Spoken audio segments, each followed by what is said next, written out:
Hi,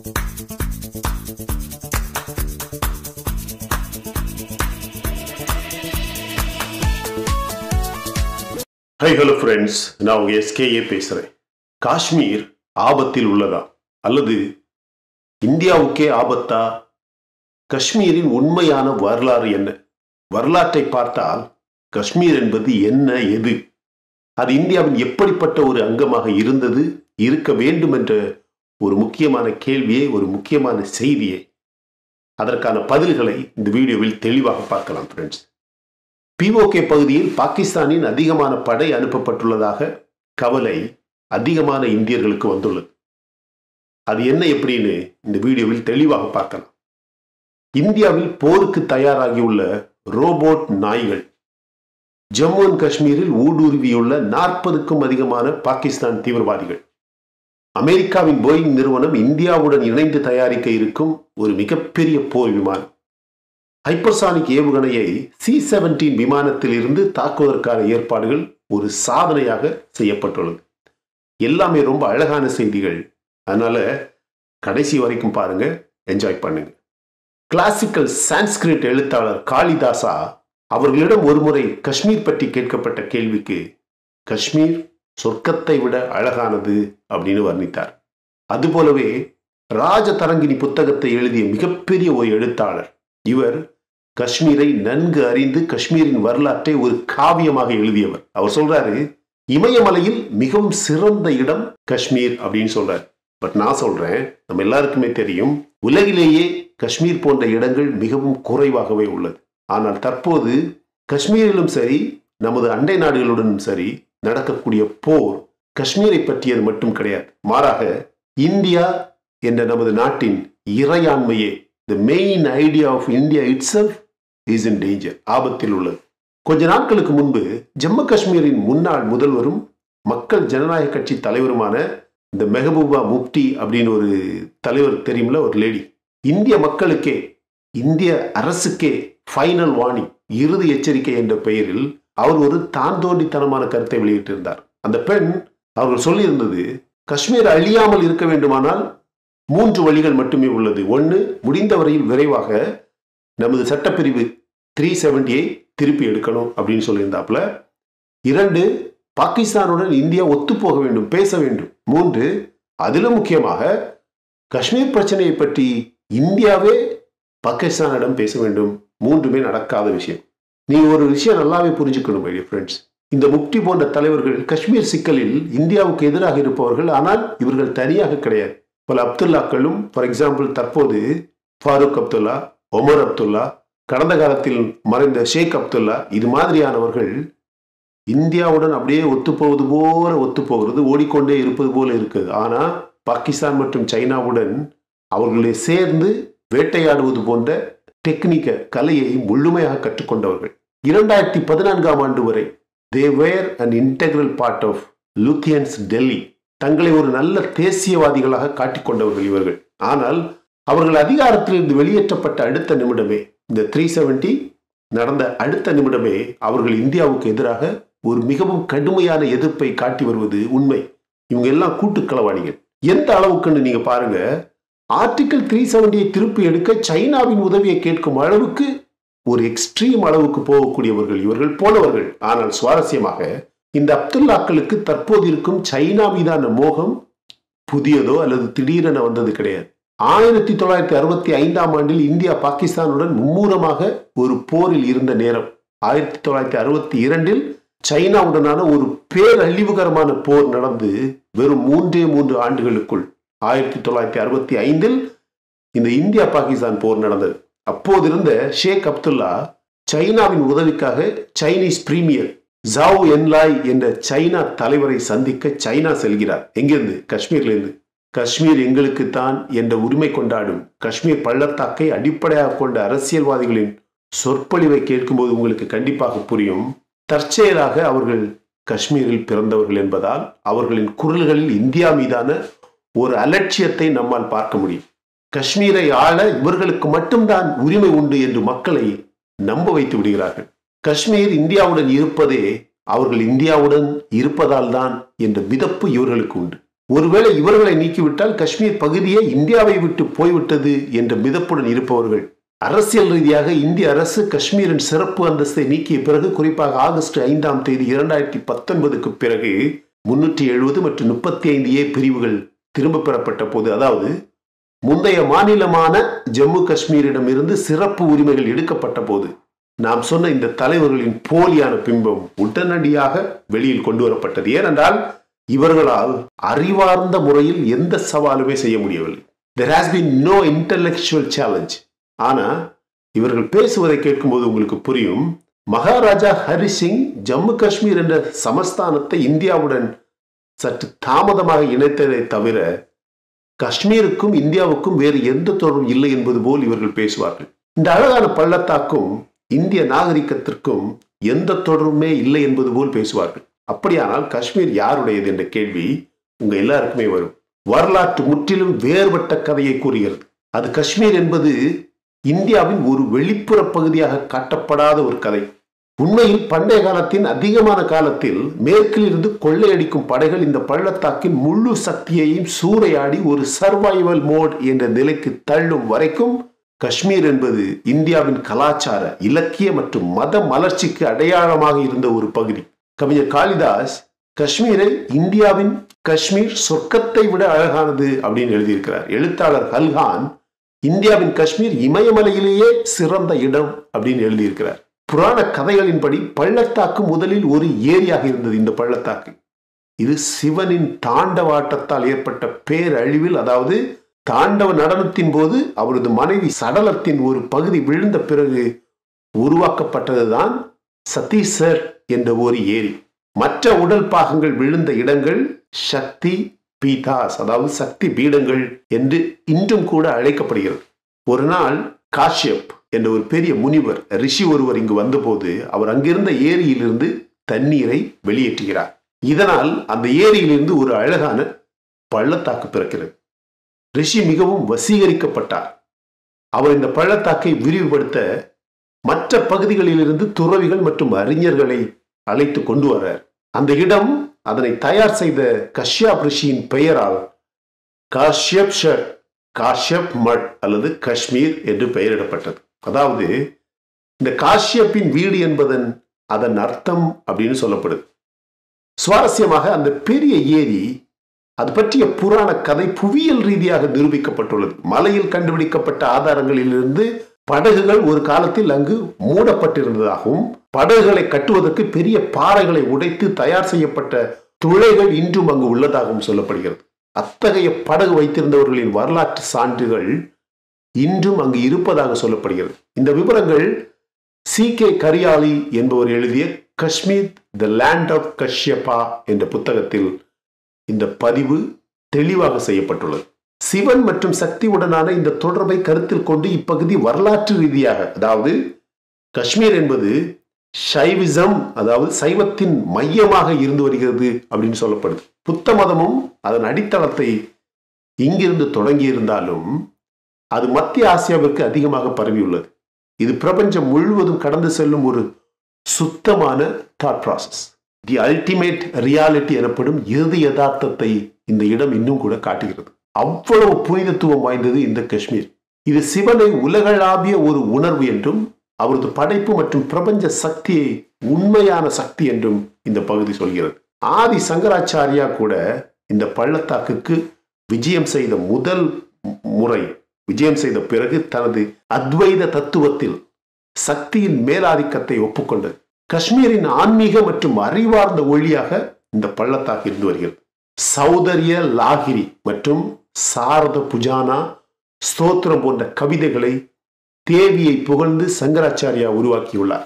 Shankaracharya ஸ்ரீநகருக்கு வந்தபோது அவரது பரிவாரங்கள் நகரத்திற்கு வெளியே முகாமிட்டதாகவும் புராண கதை கூறுகிறது. அவர்கள் பச்சையான உணவு, ரா ஃபுட் வைத்திருந்ததாகவும், ஆனால் அவர்கள் காஷ்மீர் என்ற புனித இடத்தில் தீப்பற்ற வைக்க விரும்பாத காரணத்தால் சமைக்க முடியவில்லை என்று புராணம் சொல்கிறது. அடுத்த நாள் காலை ஒரு காஷ்மீர் பெண் அவர்களின் உதவிக்கு வந்ததாகவும், ஆதி சங்கராச்சாரியாவில் நடந்த இந்த சம்பவத்தை பவன் கே வர்மா இந்து மதத்தின் மிகப்பெரிய சிந்தனையாளர் என்ற புத்தகத்தில் எழுதியுள்ளார். 2 மரத்துண்டுகளை எடுத்து ஒரு மந்திரத்தை உச்சரித்துக் கொண்டு அந்த மரத்துண்டுகளை தேய்த்து அதிலிருந்து வெளிப்பட்ட தீப்பொறிதான் தீயாக மாறியதாக சொல்லப்பட்டுள்ளது. அந்த மரம் பிரம்மன் என்றும் அதிலிருந்து தோன்றிய நெருப்பு பிரம்மத்தில் உள்ளார்ந்த சக்தியான சக்தி என்றும் அந்த பெண் விளக்கியதாக எழுதப்பட்டுள்ளது. சக்தி என்ற கருத்தாக்கம் பற்றி அந்த காஷ்மீர் பெண்ணுடன் ஆதி சங்கராச்சாரியார் எவ்வாறு விவாதம் செய்தார் என்பதையும், அந்த விவாதம் தொடர்ந்து 17 நாட்கள் நீடித்தது.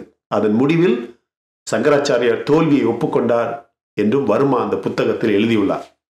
சக்தி மற்றும் சிவனின் முக்கிய அம்சத்தை ஆதி சங்கராவுக்கு கற்பித்ததும் ஒரு பெண். அறிவார்ந்த மற்றும் கலாச்சார காஷ்மீரில் அந்த நேரத்தில் ஒரு பெண் அவரை தோற்கடித்தது பெண்கள் காஷ்மீரில் அனுபவித்த சுதந்திரத்தை காட்டுகிறது என்கிறார் வர்மா. ஆனால் இப்பொழுது இதையெல்லாம் கவனிக்காத ஒரு போக்கு இருக்கு. பெண்களுக்கு அவ்வளவு மரியாதை இருந்ததா என்று கேட்பவர்கள் எழுத்தாளர் ஷேமேந்திராவின் ஏதாவது ஒரு புத்தகத்தை எடுத்து படித்தால் உங்களுக்கு புரியும் காஷ்மீரில் பெண்கள் அனுபவித்த சுதந்திரம். இந்த ஷேமேந்திரா யார் என்று கேட்பீர்கள். இந்த கேமேந்திரா கிவி 11ஆம் நூற்றாண்டில் கேமேந்திரா காஷ்மீரில் வாழ்ந்தார். அவரது பல புத்தகங்களில் சமஸ்கிருதத்தில் மிகச்சிறந்த நையாண்டிகளில் ஒன்றான சமய மாத்ரிகா காஷ்மீரின் துடிப்பான சமூகத்தை அதன் பெண் கதாபாத்திரங்கள் மூலம் உயிர் கொடுக்கும் அளவுக்கு எழுதியுள்ளார். அவரது கதைகள் காஷ்மீர் பெண்கள் the most naughtiest women in the world என்று நினைக்கும் அளவுக்கு அந்த கதைகள் 21ஆம் நூற்றாண்டை அடிப்படையாக கொண்டதாக இருக்குமோ என்று சந்தேகம் வரும் அளவுக்கு பெண்களின் சுதந்திரம், வேடிக்கையான எண்ணங்கள், அவர்களின் வெளிப்படையான பேச்சுக்கள், செயல்பாடுகளும் அவர்களுடைய நையாண்டித்தனமான ஆக்டிவிட்டிஸ் எல்லாமே எழுதப்பட்டுள்ளது. எனவே சமய மாத்ரிகா சமூகத்தில் சுதந்திரமாக நகரும் பெண்களை பற்றி பேசுகிறார். ஃபார் எக்ஸாம்பிள், அவரது கதைகளில் வரும் பெண்கள், அதாவது அந்த ஹீரோயின்ஸ், முக்கியமான பெண்களாக காட்டப்படக்கூடிய கதாபாத்திரங்கள் பெண்கள் சொத்துக்களை ஆள்பவர்களாகவும் நீதிமன்றத்தில் சொத்துக்காக வாதாடும் பெண்களாகவும் ஒரு பணக்கார கால்நடை உரிமையாளராகவும் இன்னொரு நேரத்தில் பல ஆசைகளை தவிர்க்க முடியாத விதவையாகவும் ஒரு சாலையோர கடையின் உரிமையாளராகவும் ஒரு உயிருள்ள தெய்வமாகவும் ஒரு நவீன பெண் ஆட்சியாளர் என பல வேடங்களில் பெண்களை தனது புத்தகங்களில் காட்டியுள்ளார்.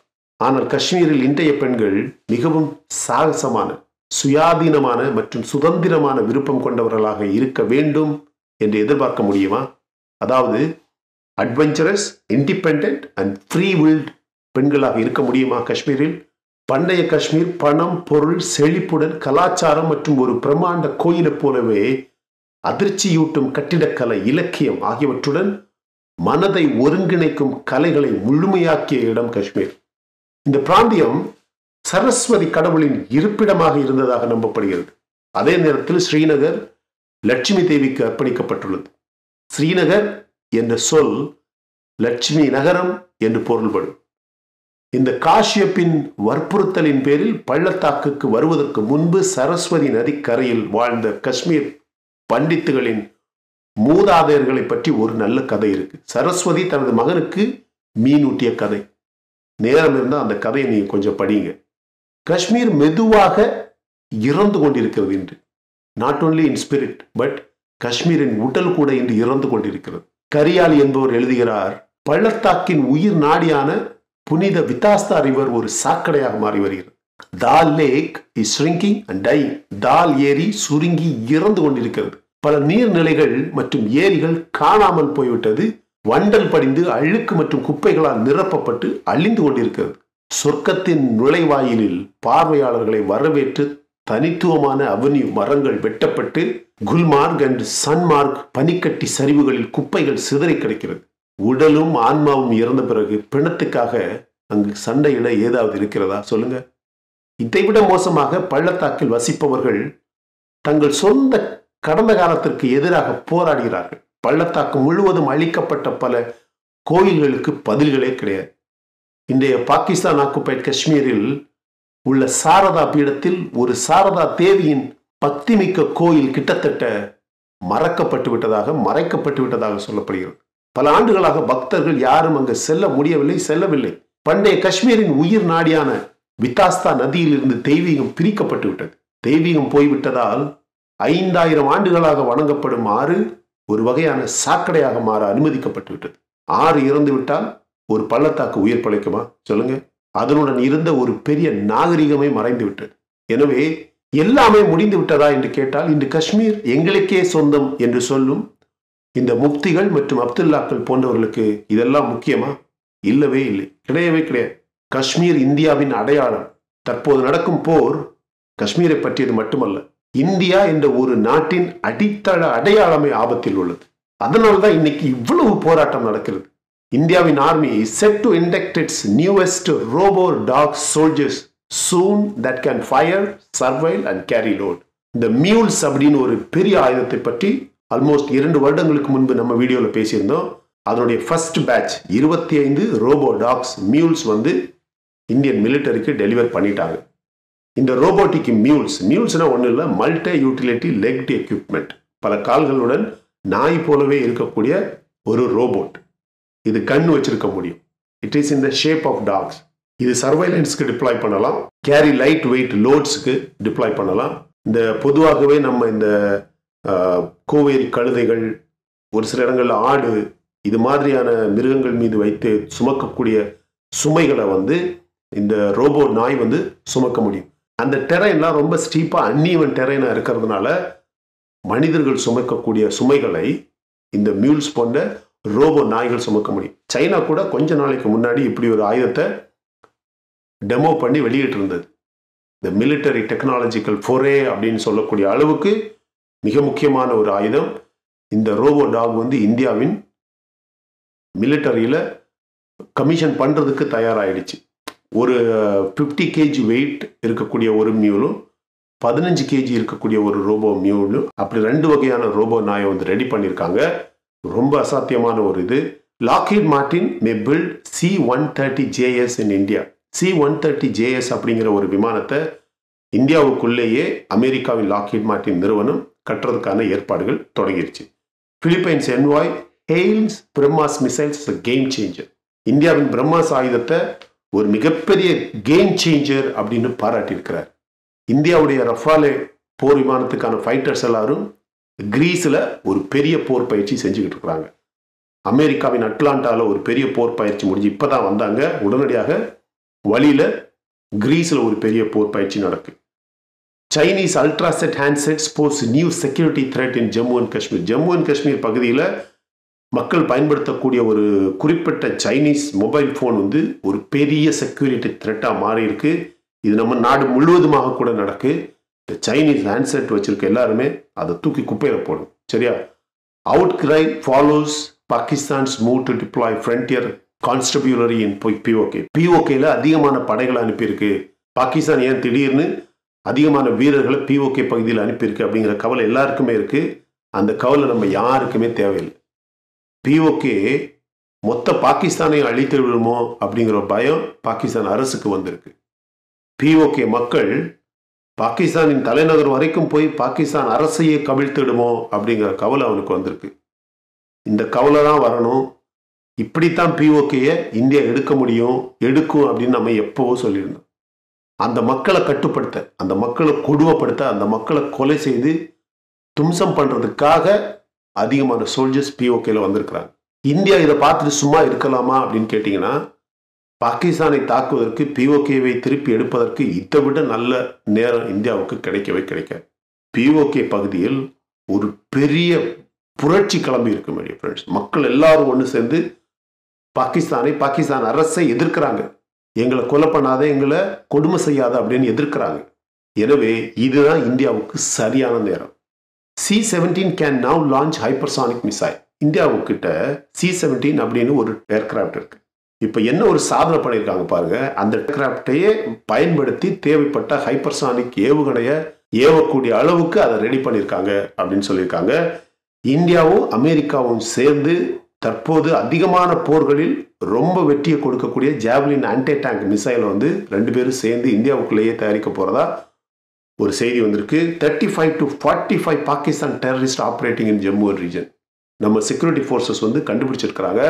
40க்கும் அதிகமான பாகிஸ்தான் தீவிரவாதிகள் நம்ம நாட்டுக்குள்ளேயே வந்து ஜம்மு அண்ட் காஷ்மீருக்குள்ள வந்து தீவிரவாதத்தை ஆப்ரேட் பண்ணிட்டு இருக்காங்க அப்படின்னு செய்தி வந்திருக்கு. எனவே இன்னைக்கு இந்த வீடியோவில் நீங்க ரொம்ப முக்கியமாக பார்க்க வேண்டியது, அது ஒரு அழகான பள்ளத்தாக்கு. இந்தியாவுக்கும் இந்தியாவின் இறையாண்மைக்கும் இந்தியாவின் அடிப்படை மத கொள்கைகளுக்கும் காஷ்மீருக்கும் அதிகமான கனெக்ஷன்ஸ் இருக்கு. அதை யாருக்கும் நம்ம விட்டு கொடுக்க முடியாது. அங்க தீவிரவாதம் நடக்கிறத அலோவ் பண்ண முடியாது. பிஓகேல பெரிய புரட்சி தொடங்கியிருக்கு. அந்த புரட்சியை பயன்படுத்தி, அந்த மக்கள் தொடங்கி இருக்கக்கூடிய புரட்சியை பயன்படுத்தி இந்தியா பிஓகேயை, பாகிஸ்தானை தாக்கி பிஓகேயை திருப்பி எடுப்பதற்கு, காஷ்மீரை பாதுகாப்பதற்கு இதுதான் சரியான தருணம். பிஓகே பிரச்சனை தீர்ந்துச்சுன்னா காஷ்மீர்ல தீவிரவாத பிரச்சனை தீர்ந்தது. இந்த சைனாக்காரன் இந்த பிஓகே பிரச்சனையை தீர விட மாட்டான். அதுக்காக நம்ம அப்படியே விட முடியாது. பிஓகேயை இந்தியா கண்டிப்பாக திரும்ப எடுக்கணும். பாகிஸ்தான் நமக்கு தேவை கிடையாது. பாகிஸ்தான் அது ஒரு ரோக் நேஷன், அதை தூக்கி தள்ளி குப்பையில போடணும். ஆனா காஷ்மீர், ஜம்மு அண்ட் காஷ்மீர் ஒரு அமைதியான, ஒரு அழகான பள்ளத்தாக்கு பகுதி. இந்தியாவோட டூரிசம், இந்தியாவோட நேச்சுரல் ரிசோர்ஸ் எல்லாத்தையுமே, இந்தியாவில் ஜம்மு அண்ட் காஷ்மீரில் இருக்கக்கூடிய லித்தியம் ரிசர்வ் வந்து உலகத்திலேயே இல்லாத அளவுக்கு அதிகமாக இருக்கு. இதெல்லாம் நமக்கு தேவையானா பிஓகே இப்பதான் தாக்கணும். தாக்குனாதான் அவன் சரியா இருப்பான். பிஓகே தாக்கி எடுக்கணும். பாகிஸ்தானை விரட்டி அடிக்கணும். சைனாக்காரனுக்கும் பிஓகேக்கும் ஒரு சம்பந்தம் இல்லை அப்படின்னு உலக மன்றத்தில் காட்டணும். சரியா? உலக அளவில் எல்லாருக்குமே நம்ம அதை நிரூபிக்கணும். எனவே பிஓகேவை திருப்பி எடுப்பதற்கு இதுதான் சரியான தருணம். இதை ஒத்துக்கிறீங்களா இல்லையா அப்படிங்கிறத கமெண்ட் செக்ஷன்ல பதிவு பண்ணுங்க. டைம் ஆயிடுச்சு. ரொம்ப முக்கியமான வீடியோ. உங்களுக்கு பிடிச்சிருந்தா லைக் பண்ணுங்க. இன்னும் நம்ம சேனல் நீங்க சப்ஸ்கிரைப் பண்ணலைன்னா மற்ற வீடியோஸ் பாருங்க, உங்களுக்கு கண்டிப்பா பிடிக்கும். பிடிச்சிருந்தா சப்ஸ்கிரைப் பண்ணா போதும். My dear friends, thank you so much my dear friends for watching all my videos and supporting my channel. Until I come back with my next awesome video, it's bye bye from Suresh. Stay safe, stay positive, stay active and stay fit and always dream big in your life. நம்மளால எப்பவுமே எதையுமே எங்கேயுமே சாதிக்க முடியும் அப்படின்னு நம்ம first நம்பணும் my dear friends. And as I always say, please take care of your parents at your home. உங்க அப்பா அம்மாவை உங்க வீட்டிலே வச்சு நல்ல சந்தோஷமா பார்த்துக்கோங்க friends. Thank you.